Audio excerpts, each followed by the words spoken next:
Assalamualaikum warahmatullahi wabarakatuh. Alhamdulillahirabbil alamin wa bihi nasta'in ala umuri dunya waddin. Wassalatu wassalamu ala asyrafil anbiya wal mursalin sayyidina wa maulana Muhammadin wa ala alihi wa ashabihi ajmain, amma ba'd. Yang saya hormati Bapak Muhammad Bahudin SHM MPD selaku dosen pengampu mata kuliah Bahsul Kutub, dan tak lupa teman-teman kelas PIA yang saya banggakan. Pertama-tama, marilah kita panjatkan puji syukur kehadirat Allah Subhanahu wa Ta'ala yang telah melimpahkan rahmat, taufik, hidayah serta inayah kepada kita sehingga kita masih dapat diberi kesempatan mengikuti kuliah online pada pagi hari ini dalam keadaan sehat walafiat tanpa kekurangan sesuatu apapun.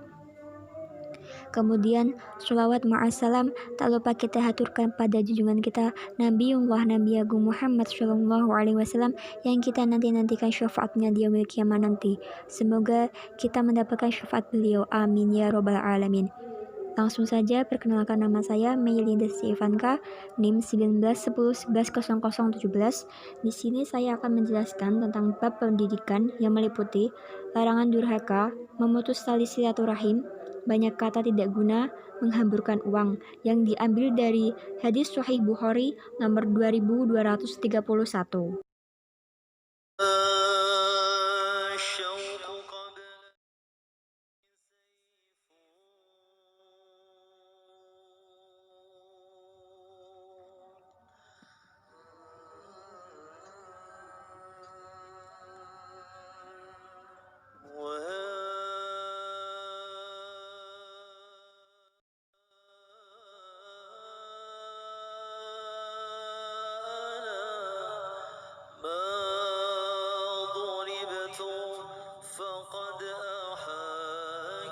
Artinya, telah menceritakan kepada kami, Utsman telah menceritakan kepada kami Jarir dari Mansur, dari Asy-Sya'bi, dari Warad, Maula Al-Mughirah bin Syu'bah, dari Al-Mughirah bin Syu'bah berkata, Nabi Shallallahu Alaihi Wasallam bersabda, sesungguhnya Allah mengharamkan kalian durhaka kepada ibu, mengubur anak perempuan hidup-hidup, melarang untuk menuntut sesuatu tanpa hak, serta membenci kalian dari qila wa qala, memberitakan setiap apa yang didengar, banyak bertanya dan menyia-nyiakan harta.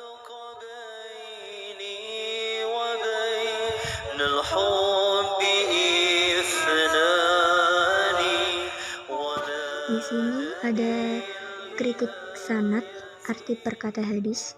Pada lafal wakariha yang dimaksud adalah makna tahrim atau mengharamkan. Lalu pada lafal wa'ada'ul banat, maknanya memendam anak hidup-hidup, diredaksikan dengan lafal al-banat karena menyesuaikan kondisi saat itu, yaitu kebiasaan orang jahiliyah yang ketika istrinya melahirkan anak perempuan akan dipendam secara hidup-hidup. Lalu wa mana'a wahad, yaitu mencegah manusia dari perkara yang diwajibkan untuk diberikannya dan mencari sesuatu yang tidak pada haknya. Lalu pada lafal qila wa qala, banyak bicara terhadap sesuatu yang tidak ada manfaat dan faedahnya. Lalu pada lafal wa kasrata su'ali, banyak atau biasa meminta harta tanpa adanya kebutuhan hajat, bertanya tentang ilmu ketika bertujuan untuk menyalahkan atau membingungkan orang yang ditanya. Adapun kalau meminta atau bertanya tentang ilmu yang bertujuan untuk bertambah atau menambah pengetahuan, maka sangat dianjurkan atau tidak dilarang. Lalu pada lafaz wa idha'atul mal, menyalurkan atau menggunakan harta tanpa adanya faedah atau kemanfaatan.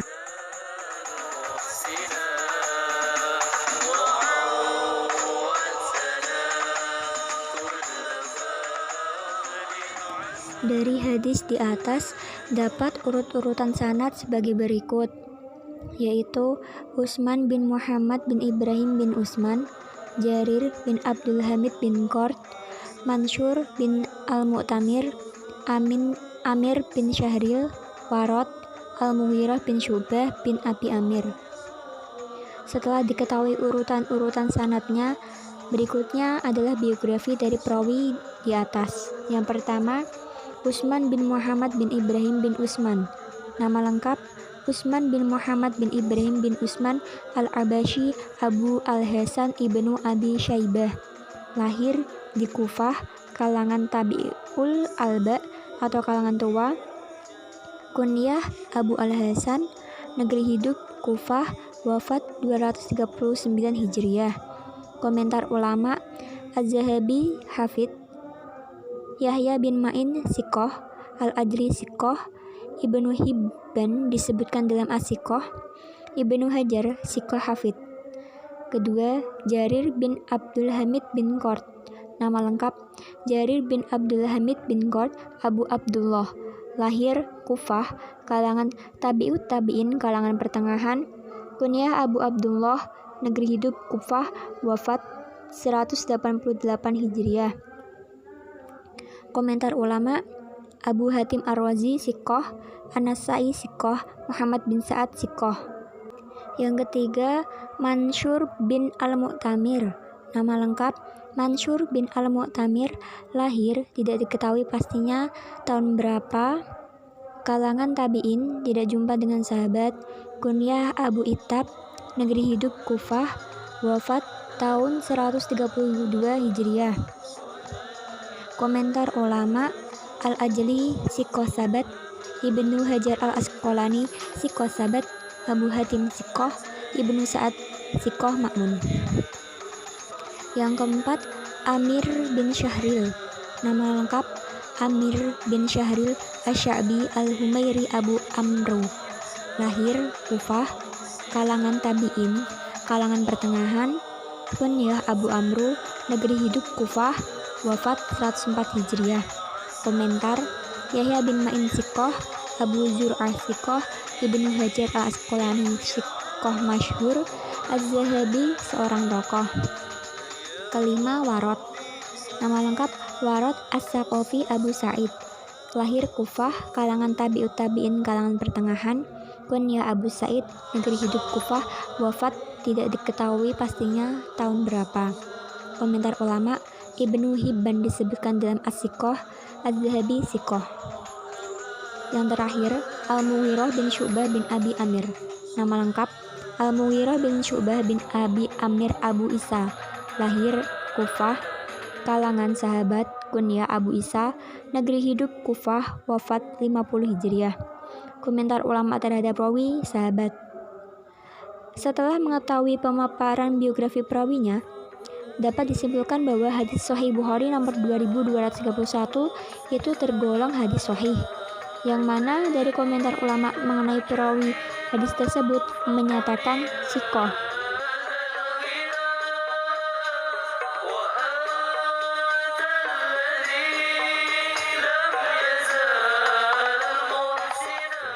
Lalu selanjutnya ada kritik eidetis yang meliputi kajian linguistik. Kaidahnya dibaca sendiri di makalah sudah ada. Intinya, makna karohe dan haroma adalah sama, yaitu tahrim atau mengharamkan. Tujuannya untuk memperindah kalam dengan tidak mengulang-ulang kalimat yang sama. Contohnya, innallaha haroma titik-titik wa haroma, tapi dibuat innallaha haroma titik-titik wa karohe. Yang kedua, alaikum, yang menjadi hitop dari hadis Rasulullah adalah seluruh umatnya. Yang ketiga, aqwaul ummahat. Kenapa bukan menyebut aqwaul al-aba? Karena ummahat atau para ibu lebih agung hak-haknya ketimbang para bapak. Dikatakan seorang ibu memiliki 3 hak, sedangkan bapak hanya memiliki 1 hak. Kemudian, tujuan selanjutnya adalah ittisaqul ibarat fi as-saja al-jamil, atau mengindahkan atau menyamakan sajak dalam ibarat dengan akhiran huruf ta. Pada lafaz haddasana itu termasuk isim domir, sebabna menunjukkan kita atau mutakalim ma'al ghair, termasuk domir mutasil. An itu termasuk huruf jar dan statusnya mabni. Qala itu termasuk fi'il madhi yang menunjukkan zaman telah lewat atau lampau, juga termasuk kata kerja. An termasuk salah satu amil nawasih yang adapun amilnya yaitu tansibul isim wa tarfa'ul khobar. Al-ummahat termasuk jamak muannas salim yaitu menunjukkan perempuan banyak, tandanya ada alif ta. Maaf itu tulisannya acak-acakan karena saya mengcopy dari file makalah dan belum saya ganti font tulisannya.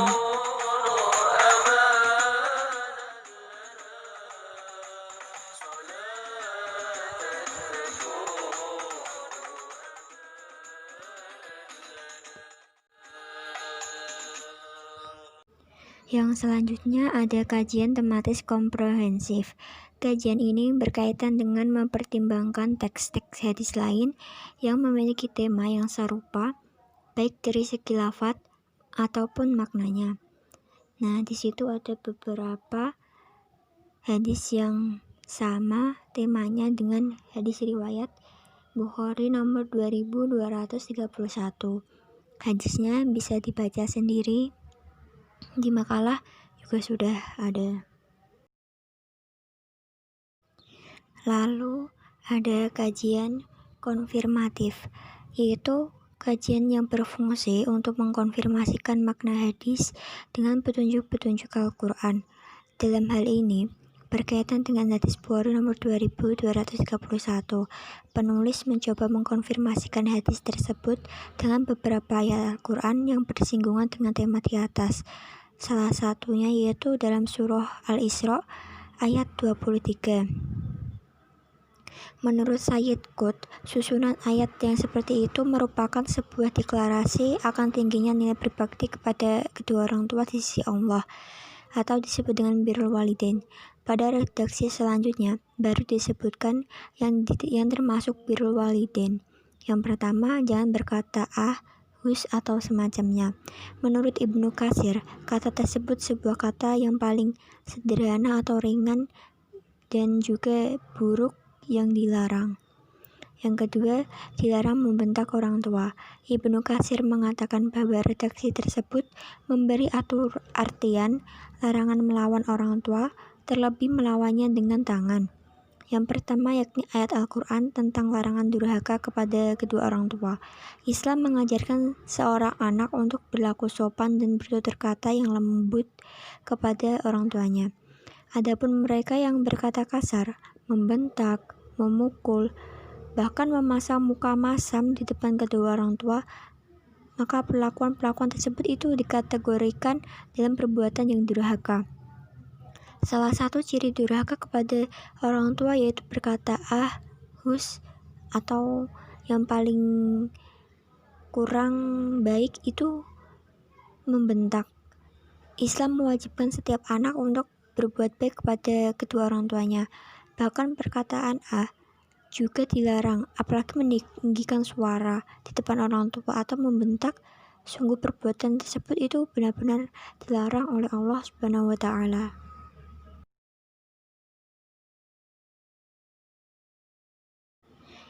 Lalu ada analisis realitas historis.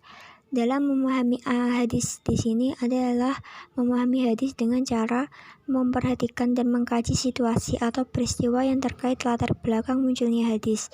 Dengan kata lain, pendekatan historis adalah pendekatan yang dilakukan dengan cara mengkaitkan antara ide dengan gagasan yang terdapat dalam hadis dengan determinasi sosial dan situasi historis kultural yang mengitarinya untuk kemudian didapatkan konsep ideal moral yang dapat dikontekstualisasikan sesuai perubahan dan perkembangan zaman. Dalam hadis Bukhari nomor 2231 mengandung sejarah pendidikan tersendiri bagi umat Islam. Dari Abu Bakrah Nufai bin Al-Haris radhiyallahu an, ia berkata, Rasulullah SAW bertanya, "Tidakkah kalian ingin tahu tentang 3 dosa-dosa besar?" Kami pun menjawab, "Tentu, kami ingin mengetahuinya." Rasulullah menjelaskan, yaitu menyekutukan Allah dan mendurhakai kedua orang tua. Semula Rasulullah bersandar, lalu ia duduk tegak seraya meneruskan sabdanya, "Ingatlah, juga perkataan yang bohong dan persaksian palsu. Rasulullah mengulang-ulang perkataan itu, sampai-sampai kami berkata dalam hati, semoga beliau diam. Hadis riwayat Bukhari dan Muslim. Dari Abu Muhammad Jubair bin Mut'im radhiyallahu an, ia berkata, Rasulullah Shallallahu alaihi wasallam bersabda, tidak akan masuk surga orang yang suka memutuskan tali persaudaraan. Hadis riwayat Bukhari dan Muslim. Dari Abu Isa Al-Mughirah bin Syu'bah radhiyallahu an, Nabi Shallallahu alaihi wasallam beliau bersabda, sungguh Allah Ta'ala mengharamkan kalian durhaka kepada ibu, menolak kewajiban, meminta yang bukan haknya, dan mengubur hidup-hidup anak perempuan. Allah juga membenci orang yang banyak bicara, banyak pertanyaan, dan menyia-nyiakan harta. Hadis riwayat Bukhari dan Muslim. Dari beberapa penjelasan di atas, dapat disimpulkan memendam anak hidup-hidup diredaksikan dengan lafaz al-banat karena menyesuaikan kondisi saat itu, yaitu kebiasaan orang jahiliyah yang ketika istrinya melahirkan anak perempuan akan dipendam secara hidup-hidup. Banyak bicara terhadap sesuatu yang tidak ada manfaat atau faedahnya. Banyak atau biasa meminta harta tanpa adanya kebutuhan hajat. Bertanya tentang ilmu ketika bertujuan untuk menyalahkan atau mendesak atau juga membingungkan orang yang ditanya, itu dilarang. Adapun kalau meminta atau bertanya tentang ilmu yang bertujuan untuk menambahnya pengetahuan, itu malah sangat dianjurkan dan bahkan dilarang oleh agama. Yang selanjutnya ada analisis generalisasi atau analisis aspek kandungan pendidikan. Di dalam hadis Bukhari nomor 2231, banyak mengandung nilai pendidikan bagi kehidupan. Pertama, yaitu larangan durhaka kepada kedua orang tua, memberikan aspek pendidikan bagi manusia di bumi ini. Allah memerintahkan agar merendahkan diri kepada kedua orang tua dengan penuh kasih sayang. Taat anak kepada kedua orang tuanya merupakan tanda kasih sayang kepada kedua orang tuanya yang sangat diharapkan, terutama pada saat kedua ibu bapak itu sangat memerlukan pertolongannya. Ditegaskan bahwa sikap rendah diri itu haruslah dilakukan dengan penuh kasih sayang agar tidak sampai terjadi sikap rendah diri yang dibuat-buat hanya sekedar untuk menutupi celaan orang lain atau untuk menghindari rasa malu kepada orang lain. Akan tetapi, agar sikap merendahkan diri itu betul-betul nyata dilakukan karena kesadaran yang timbul dari hati nurani. Dalam hal ini, Allah tidak membedakan antara ibu dengan bapak. Memang ada dasarnya ibu hendaknya didahulukan atas bapak, tetapi tidak selalu demikian. Berkata kasar, membentak, apalagi sampai memukul orang tua, itu sangat dilarang keras oleh Allah. Itu termasuk bagian dari durhaka kepada kedua orang tua. Analisis pendidikan yang kedua yaitu tentang larangan memutus silaturahim kepada sesama dan larangan mengubur bayi perempuan secara hidup-hidup. Dunia dulu pernah mengalami masa kegelapan sebelum datangnya Islam. Islam dibawa oleh Nabi Muhammad SAW di Jazirah Arab yang sangat jahiliyah pada masanya. Satu di antara sikap amoral lainnya adalah kebiasaan mengubur hidup-hidup anak perempuan yang terlahir, baik melalui pernikahan resmi atau perzinaan yang dipenuhi kehinaan. Mengubur hidup-hidup anak perempuan menjadi sebuah kebiasaan bagi bangsa jahiliyah dahulu. Al-Haisami menjelaskan, di antara alasan mengapa anak wanita dikubur hidup-hidup adalah sebagai berikut, yaitu takut aib dan menanggung malu, takut dengan nasab yang buruk, takut tidak diberikan kekuasaan, takut tidak kuasa memberikan kebutuhan makanan, minuman, pakaian, dan tempat tinggal lantaran kemiskinan. Setelah Islam datang, kebiasaan itu dihilangkan. Islam adalah agama yang paling sesuai dengan fitrah dan mampu menyelamatkan jiwa, kehormatan, dan harta umat manusia. Yang selanjutnya ada memutus silaturahim. Larangan tersebut sangat diperintahkan oleh Rasulullah SAW. Bahkan perintah ini tuh sudah diketahui oleh beliau. Silaturahim bukanlah perkara yang sepele. Silaturahim adalah sebuah syariat yang agung dan mulia yang mesti diperhatikan dan dijaga oleh setiap muslim. Memutus dan menyepelekannya memiliki konsekuensi yang tidak ringan. Ada bahaya yang mengancam ketika kita dengan sengajanya memutuskan silaturahim. Yang pertama yaitu dilaknat Allah. Terus orang yang memutus silaturahim seolah memakan bara api, lalu menjadi sebab tidak terkabulnya doa, lalu kehukumannya disegerakan di dunia sebelum di akhirat, lalu ancaman dijauhkan dari surga. Selanjutnya yaitu memutuskan kebaikan dan jauh dari rahmat Allah Subhanahu wa taala. Nah, sekarang kita tahu bahwa menjaga silaturahim antar kerabat dan sanak keluarga amat penting. Tidak hanya untuk menjaga hubungan sosial saja, tetapi juga menjadi tanda bahwa kita adalah orang-orang yang beriman. Yang selanjutnya ada analisis pendidikan mengenai larangan berkata tidak guna atau tidak berfaedah. Dalam hadis Bukhari nomor 2231, dalam kutipan hadis dijelaskan bahwa ada larangan yang menyebut bahwa dilarang berkata yang tidak berfaedah dengan menjaga lisan untuk menghindari perkataan yang tidak ada gunanya. Itu adalah anjuran bagi seorang muslim yang bertakwa kepada Allah karena perkataan yang tidak ada gunanya sangat dibenci oleh Nabi Muhammad SAW. Nabi pernah bersabda bahwa keselamatan manusia itu tergantung bagaimana menjaga lisannya.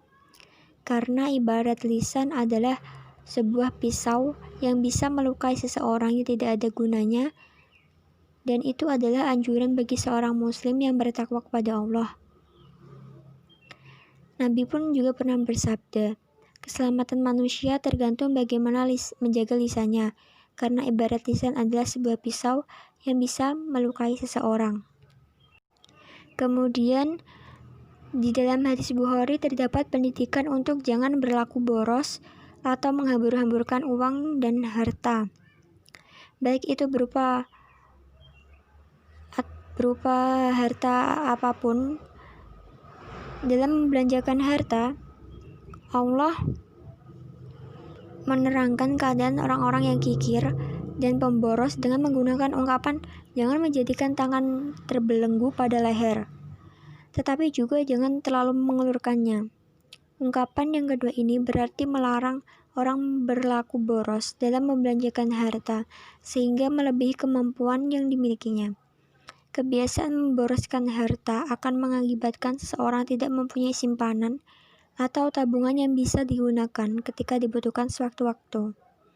Dalam membelanjakan harta, kita harus pandai-pandai dalam mengaturnya, dan Rasulullah pun juga mempertegas dalam sebuah hadis yang tentunya tidak akan menjerumuskan hambanya dan dalam berperilaku baik atau memanfaatkan harta yang merupakan titipan Allah Subhanahu wa taala semata. Kemudian ada kritik praktis. Dalam hadis Bukhari nomor 2231 berisi sebuah tema pendidikan yang mencakup larangan durhaka, berkata tidak guna, memutus silaturahim, dan menghambur-hamburkan uang. Rasulullah sangat melarang umatnya bersikap durhaka, terlebih kepada orang tua. Di beberapa nas paling banyak disebutkan larangan durhaka kepada ibu. Hal ini dikhususkan karena paling banyak yang terjadi yaitu durhaka kepada seorang ibu, karena seorang ibu itu lemah dibandingkan seorang ayah. Amat kerasnya larangan ini, Rasulullah pun juga menyebutkan bahwa barang siapa seseorang durhaka kepada ayahnya, terutama kepada ibunya, maka sebelum di akhirat Allah Subhanahu wa taala mempercepat hukumannya di dunia maksudnya, Kemudian larangan untuk mengubur anak wanita hidup-hidup itu adalah suatu kebiasaan buruk dari bangsa Arab jahiliyah sebelum datangnya Islam ya. Bangsa jahiliyah itu mempunyai anak perempuan dianggap sebagai sebuah aib, dan kemudian Islam datang dengan penghormatan terhadap kaum perempuan. Fenomena yang banyak terjadi di mana kita bisa melihat ada seorang laki-laki memutuskan hubungan silaturahim dengan orang tuanya disebabkan karena istrinya. Begitu pula sebaliknya. Oleh karena itu, jangan sekali-kali kita itu melakukan hal tersebut, karena sebaik-baiknya istri adalah yang membantu suaminya untuk taat kepada orang tuanya. Begitu juga sebaliknya. Larangan selanjutnya juga diartikan pada penggunaan uang atau harta secara umumnya. Larangan tersebut secara tidak langsung memerintahkan kita untuk menjadi konsumen yang cerdas sebagai pengguna harta. Kita harus cermat dalam memilih apa yang dikonsumsi, pada harga berapa dan berapa banyak. Konsumsi juga tidak dimaksud menimbun-nimbun barang atau dilakukan secara tergesa-gesa yang bisa disebut dengan panic buying karena isu tertentu atau membeli yang tidak perlu karena terpengaruh oleh sebuah iklan atau tawaran seseorang. Prinsip di atas juga menekankan bahwa pembelanjaan sebagian dari harta juga perlu dilakukan untuk memenuhi kebutuhan, bukan keinginan semata. Kemudian ada beberapa hikmah. Yang pertama yaitu berbakti kepada kedua orang tua, termasuk perintah dalam agama Islam. Anak yang berbakti kepada kedua orang tuanya akan merasakan berbagai keuntungan, kebaikan, dan bahkan keselamatan selama di dunia ini. Sehingga dapat dikatakan bahwa keberhasilan hidup seseorang tergantung bagaimana bentuk baktinya kepada kedua orang tuanya masing-masing. Sebaliknya juga, kehancuran hidup mencerminkan bagaimana perlakuan buruknya terhadap orang tua, sehingga berbagai kesulitan, ketidaktenangan, bahkan kesengsaraan selalu mewarnai kehidupannya, karena tindakan yang selalu menentang, menyakiti, dan bahkan melakukan perbuatan-perbuatan yang dilarang oleh Allah Subhanahu wa Ta'ala. Lalu dalam hubungan silaturahim, Nabi melarang keras untuk memutuskan silaturahim dan bahkan haram hukumnya. Karena umat Islam itu bagikan satu badan. Jika satu anggota badannya sakit, maka seluruh anggotanya juga merasakan sakit. Dan dalam menjaga silaturahim pun banyak manfaat, baik untuk diri sendiri ataupun untuk orang lain. Yaitu selanjutnya larangan untuk mengubur anak wanita hidup-hidup. Ini adalah kebiasaan bangsa Arab sebelum masa datangnya Islam, karena pada zaman jahiliyah mempunyai anak perempuan dianggap sebagai sebuah aib, dan kemudian Islam datang dengan penghormatan terhadap kaum perempuan. Mereka beranggapan seperti itu karena mereka menganggap perempuan itu lemah. Perempuan tidak bisa diajak untuk perang melawan musuh. Maka bagi kaum jahiliyah, mempunyai anak perempuan itu merupakan aib tersendiri bagi satu keluarga. Makanya mereka membunuh hidup-hidup anak perempuan. Yang selanjutnya, dalam berkata kita harus berhati-hati, karena menjaga lisan adalah satu bentuk ibadah yang paling mulia. Penegasannya terdapat dalam al-hadis Abu Hurairah, diam juga menjadi identitas yang membedakan kualitas dan kepribadian seseorang. Karena ibarat lisan adalah sebuah pisau yang bisa melukai seseorang yang tidak ada gunanya. Nabi pun pernah bersabda bahwa keselamatan manusia itu tergantung bagaimana menjaga lisannya, karena ibarat lisan adalah sebuah pisau yang bisa melukai seseorang. Yang terakhir yaitu dalam membelanjakan sesuatu, kita tidak boleh berlaku boros, karena hal tersebut dapat merugikan diri sendiri. Karena kita sering menuruti nafsu, bukan kebutuhan yang sangat diperlukan. Kita harus pandai-pandai dalam mengurus keuangan, karena hal tersebut sama dengan mubazir jika kita tidak pandai dalam mengurus keuangan dan hanya membuang-buang harta kita dengan percuma. Baik, yang selanjutnya ada kesimpulan. Dalam hadis Bukhari nomor 2231 mengandung banyak aspek pendidikan bagi semua orang.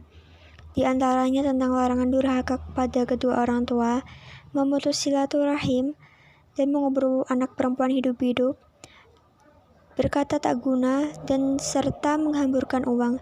Nabi melarang keras umat Islam untuk durhaka kepada kedua orang tua, memutus tali silaturahim, karena dapat dilaknat oleh Allah. Orang yang memutus silaturahim seolah memakan bara api, menjadi sebab tidak terkabulnya doa seseorang.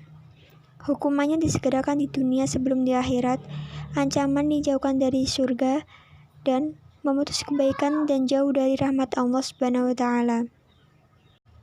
Kemudian larangan mengubur bayi perempuan secara hidup-hidup. Dulu pada zaman jahiliyah, bayi perempuan bagaikan aib bagi kedua orang tua, karena mereka menganggap perempuan itu lemah. dan tidak bisa diajak untuk berperang melawan musuh. Dan dalam berkata tak guna juga dijelaskan bahwa ada larangan yang menyebut bahwa dilarang berkata yang tidak berfaedah dengan menjaga lisan untuk menghindari perkataan yang tidak ada gunanya. Hal tersebut juga anjuran bagi seorang muslim yang bertakwa kepada Allah, karena perkataan yang tidak ada gunanya sangat dibenci Nabi Muhammad. Dan dalam membelanjakan harta juga atau uang, kita juga harus bisa dalam mengaturnya. Adapun hadis di atas atau hadis Bukhari nomor 2231 itu berada dalam kategori sahih. Adapun hadis di atas dalam kategori kitab Sahih Bukhari artinya itu jelas bahwa derajat hadis itu sahih, sebab para ulama aswaja sepakat kitab Sahih Bukhari adalah kitab hadis kenabian yang paling sahih atau paling autentik menurut ulama Ahlussunnah wal Jamaah. Tidak ada satu hadis pun dalam derajat marfu, dhaif, bahkan maudhu. Berarti semua perawinya thiqah atau terpercaya. Mungkin itu yang bisa saya sampaikan. Maaf apabila ada kekurangan atau kesalahan baik yang disengaja atau tidak sengaja. Semoga bisa bermanfaat untuk semuanya. Billahi taufiq wal hidayah. Wassalamualaikum warahmatullahi wabarakatuh.